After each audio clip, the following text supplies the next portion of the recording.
అనేక సమస్యలు వచ్చాయి. రాష్ట్రం వెంటిలేటర్ పైన పోయే పరిస్థితి వచ్చింది. కానీ కేంద్రం మనకు అండగా నిలిచింది.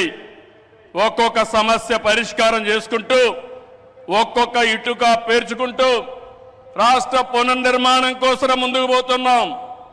పింఛన్లు ఇచ్చాం, అన్నా క్యాంటీన్లు పెట్టాం, దీపం 2 కింద ఆడబిడ్డలకి వంట గ్యాస్ సిలిండర్లు ఇచ్చాం.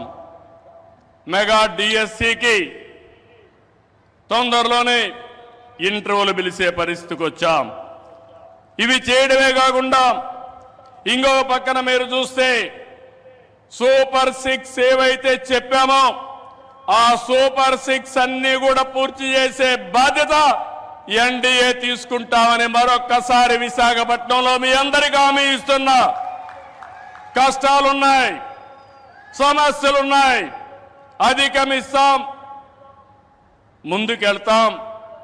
ఒక పక్క అభివృద్ధి, ఇంకో పక్క సంక్షేమం, రెండు కూడా సుపరిపాలనతో ముందుకు తీసుకుపోతామని చెప్పి కూడా నేను మీకు తెలియజేస్తున్నా.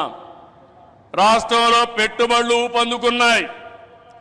అటు కేంద్రంతో సమన్వయంతో మన బ్రాండ్ కూడా పెంచుకుంటూ మనం ముందుకు పోయే పరిస్థితికి వచ్చాం.